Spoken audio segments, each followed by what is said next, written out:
This one's broken, 100%. See that? I'm moving it here. Okay, that's wild. I thought it was gonna be this side. Maybe that was side clicking, but yeah, this side's absolutely broken, so. Alrighty guys, welcome back to another video. This one is not on the 86 F-150 project, but on the 2016 F-150. Got this truck a couple months ago, and I've been daily driving it for a bit, and there's two things that definitely need to get addressed sooner than later. So, first, the water pump's starting to go out again. I say that because I know the guy I bought it from replaced it, I don't know, I guess probably 30-ish thousand miles ago now, maybe 20. I don't know, whatever it is, it didn't like life and is going back out again. I hear a squeak under the hood, and I can feel it, or I can see it visually wobbling back and forth. With no belt on, you can feel the place. So, not gonna do that. He replaced it with a Motorcraft one, and that one went out pretty quick. So I went ahead and picked up a milling pump. Hopefully we'll have better luck with the bearings and everything in that. A little bit cheaper, which isn't always a good sign for quality, but we'll find out and see what happens. So we're gonna do a water pump today. And I've got an outstanding issue, which I will show you in a bit. But basically, the intake manifolds on these trucks have IMRCs, and they are known to go out. So whether the actuator goes out, the IMRC sometimes internally break, meaning the flaps can break or other stuff. Regardless, sometimes when it breaks, it causes a sound that sounds like a lifter tick or honestly, it sounds like a rod knock because of how rhythmic it is. It goes away with RPM, and it goes away if you pull the IMRC fuse. That's mine. So I can physically feel it on one of the actuators. I went in and bought 2 new actuators and the dormant intake, and we might just replace all of it. I really, really don't want to go back into this truck again. It's too new to be having these kind of issues. So we're gonna knock out the water pump, and we're gonna knock out this intake manifold today. Just get it done, and that's pretty much that. So let's go over to the truck. So parked out here is my 2016 F-150. Ooh, got a wasp hanging out in my engine bay. All right, so as I was saying, got the wasp out of here. My 2016 F-150, so not too bad to access everything. Intake manifold is right here. That right there is the actuator. Like I said, I can physically feel it tapping back there, so I don't know if I need to replace the whole manifold or not, but we're gonna pull it off and basically check. The way that we're gonna check if the actual arms aren't broken and I can see in there, then that probably just means we need to pull off the actuator and replace it. And if it is, well, it is. I also checked my catch can. There is definitely some oil getting caught in there, which is good. So that means that's working properly. But yeah, so without further ado, and again, water pump is right down there. So I'm gonna start pulling stuff off. That's really the best way to get after it. I haven't driven the truck today, so everything's nice and cool. Got some Dex Cool coolant, and we're just gonna send it. So I'm gonna go and flip you guys to time lapse, and let's get after it, I guess. So I'm gonna leave the, let's see. Yeah, I think we're gonna go ahead and leave the coolant reservoir here, but we'll take off this guy, we'll take off the intake, and get our belt off. Start with the water pump, that's a more critical one, and then we'll go there. And yeah, knock this whole thing out.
All right, so honestly, that wasn't too bad.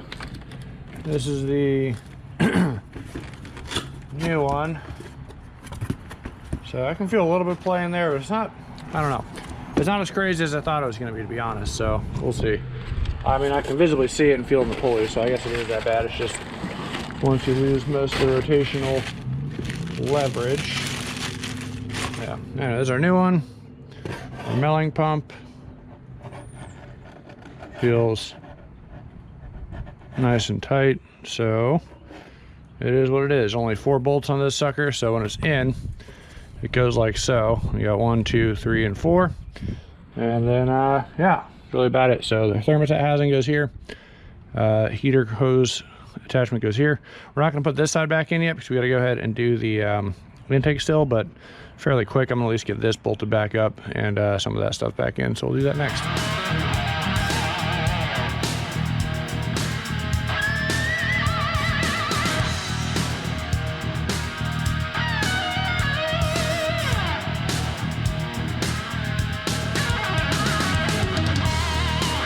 All right, so that takes care of the water pump being back on for now. We'll butt up the last of it at the end. So next thing we're gonna go ahead and do, and thankfully, I will say, Ford did make this very easy to change out. It's almost like they need to be in here, but here's what it is. The water pump, or not water pump, the thermostat is O-ringed on, so no weird seals to worry about there. Everything else is O-ringed, so honestly, that part is pretty sweet. So what we're gonna go ahead and do now, while this is loose, because I need that out of the way, we're gonna go ahead and take off the intake manifold next. So, out of our fact, we're gonna have to take off our fuel line. I'm gonna have to take off this evap hose right here, and a couple of other things. So, there's some people that have tried to go ahead and go this route by taking this thing off in the back. There are some very difficult connections back there, so we're not gonna do that. We're gonna leave this whole thing on. We're gonna disconnect it at the brake booster, and we're gonna go ahead and pull it off that way. And I think that'll be significantly easier and less to worry about. So we'll go ahead and do it that way. So honestly, I might just start here, top that off like so.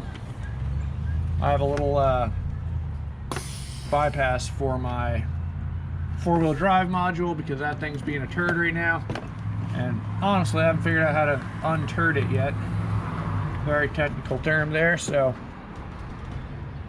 we'll go ahead and just leave this off for now. That frees up this whole side of the harness, vacuum lines, and then we just got to pull off our little breather here, which I am working on. Come on, just hop up. Let's go ahead and pain in the butt. The evap purge solenoid. So if you guys are curious, the evap was in fact my cold start issue, and the Dorman one actually went bad within like a week. I thought I had misdiagnosed it, and I went in and replaced it, and lo and behold, perfectly fine. That was the issue. So definitely not cool, but I put a Motorcraft OEM one back on, and all of a sudden we're fine again. So that's been solid. Can disconnect this guy, pop out, disconnect our throttle body, connector down here. We're going to leave the throttle body on for now because I don't want dirt. I want to keep as much dirt out of here as I can, so I have the air hose out before we open anything else up.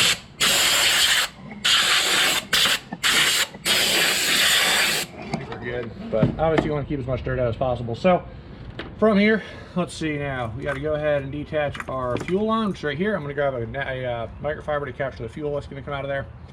And then we'll unbolt our injector harness, this guy, and yeah, we're going to keep on going. So we got to unplug our injectors from the harness all the way around. We'll get to those, and I'm trying to see where the bolts are. Okay, so there are intake manifold bolts around here. So we'll get to it, and let's go to time lapse.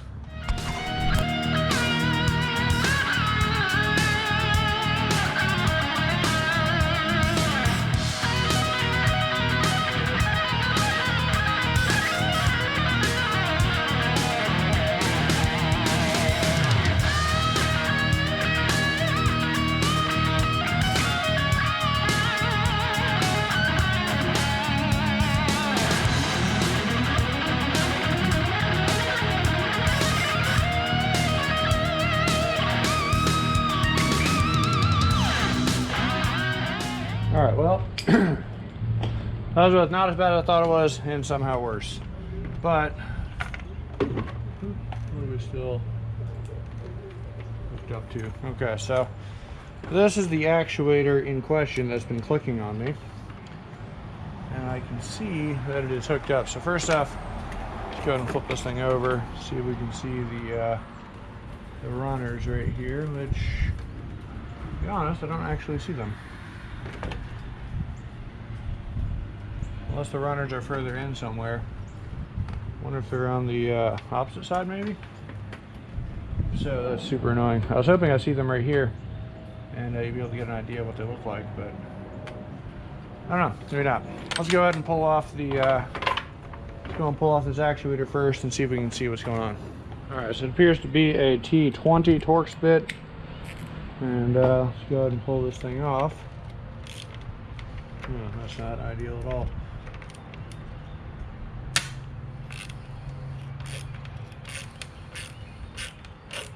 Sounded somewhat cracked, but hopefully that's not the case. I should take off one. Take off this sensor. Not actually sure what all holds this thing on yet, so we're going to figure that out shortly.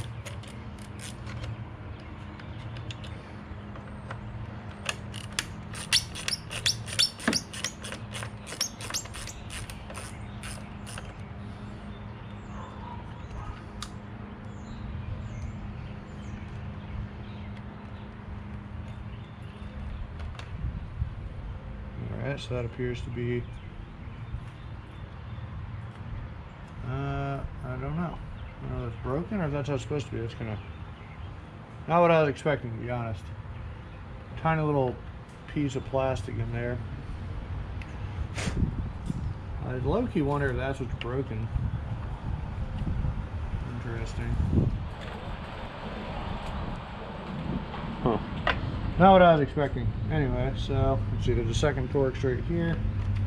The actual housing.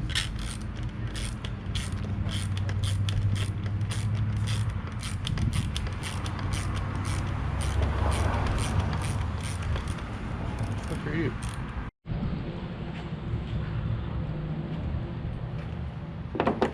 Alright, pull this guy off. Somehow.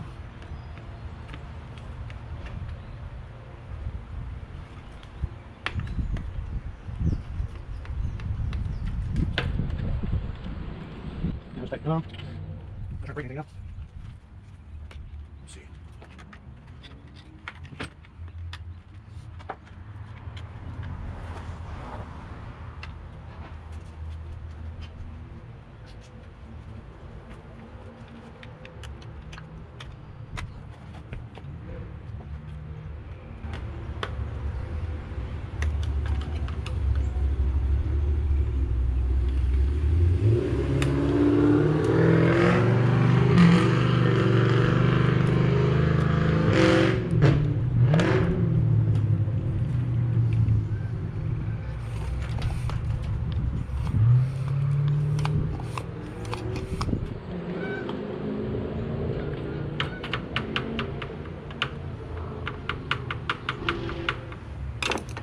So that's basically what it was sounding like. Now we got this out.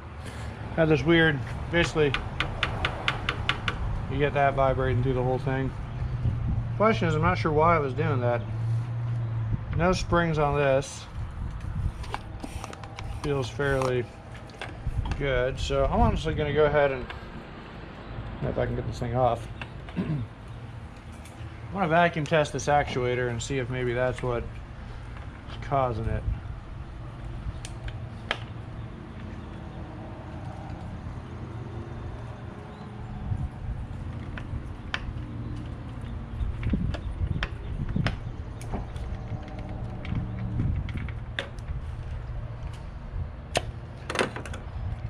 That was the clicking that basically was coming through here.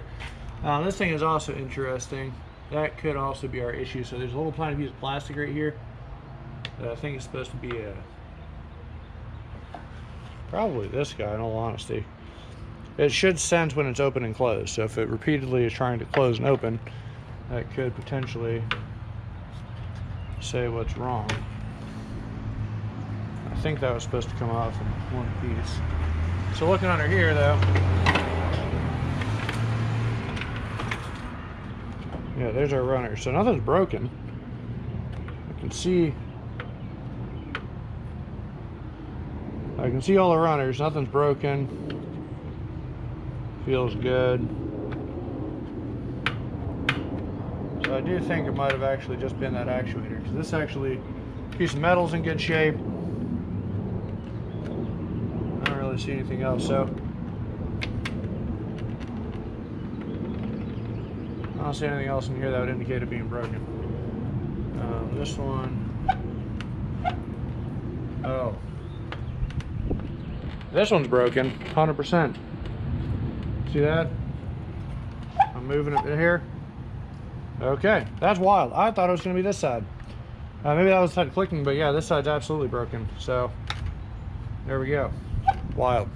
Alright, so what I'm going to go ahead and do now, flip you guys back to time lapse. We're going to go ahead and swap over all the sensors.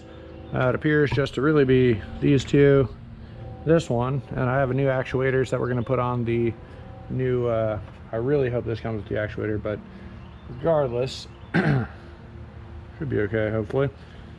This appears to fit in here and then get pressed in with this seal. So it shouldn't be too broken, hopefully. But man, that's kind of sus. I kind of suspect this also might be a problem, but whatever. Hopefully the new ones came with it. If not, we're in trouble. Let's go and swap everything over. All right, so this is our new Dorman one. Move you guys over here so you can see better. Came with new screws and hardware, new go rings for all the injectors and stuff. So that's awesome. And yeah, this is it. So I'm gonna go ahead and start getting this thing buttoned, everything swapped over. Here's the back. We'll get that knocked out first. But so you guys are tracking under here. Looks fairly similar. Yeah, runners and all that. Probably make sure these are good. Perfectly movable. Everything's nice and attached. New gaskets. Good deal. So let's go ahead and start swapping stuff over. The new one and the old one. I did consider going the GT350 route or 18 manifold, but I'm not trying to get a tune right now, so we'll leave it alone and just go ahead and knock this out.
All right, well, let's go ahead and turn this sucker on, and yeah, we'll see what happens. Hopefully it doesn't blow up.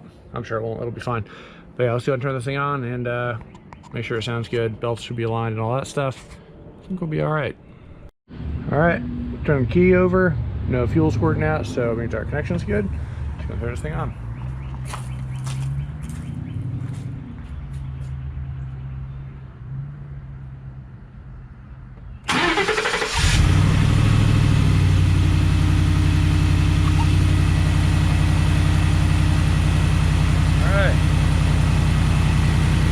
Good. Nice and quiet. I think we are in good shape.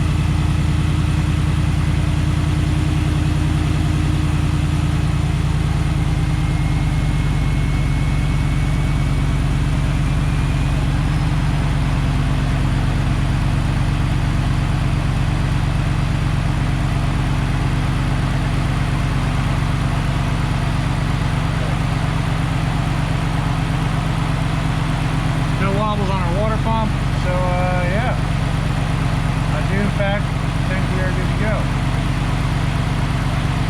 All right, let me go and clean up my mess, and we'll close this thing out. All righty, well, beautiful day out, beautiful close to it. So you go ahead and put the Mustang back now. Truck's all buttoned up. Let's go hear some cam chops to back this thing into the driveway. Hopefully not too poorly.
Man, it tells you a good time.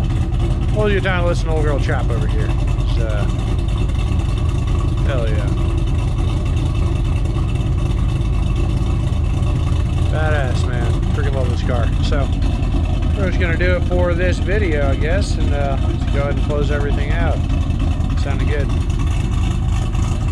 Well, just gonna go ahead and close it out, finish off, and we'll get back after the 86 F-150 in a little bit. So, thanks for watching, guys. Hopefully it wasn't too crazy. I think the video worked out pretty well.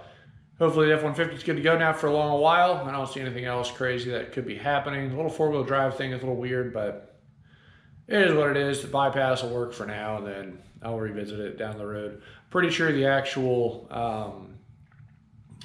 transfer case control module, which controls that actuator, is what's bad. So there's a ground in there, and basically when it completes the ground, it opens, allows vacuum to suck it from the hubs, no issues. If that actuator has the ground go bad, then you're done. So I can manually put in a ground and then open it if I want four-wheel drive engaged. It's definitely a possibility. I just need to run a switch into the cabin to do that. Or I can spend $100 on the new module and do that. I don't know yet, but for right now, it is what it is. But yeah, water pump done, intake manifold's done. I'm really curious to see if we get a miles per gallon improvement, so I'll revisit this in a little bit. Right now I've been averaging about 14.2. I drive on the highway almost exclusively. I got to work and back, a little bit of city, slow around on base stuff, and then come back. So I'm really curious to see if we can get that up into the upper teens. Would be awesome, but we'll see what happens. So without further ado, thanks for watching, guys, and I will see you in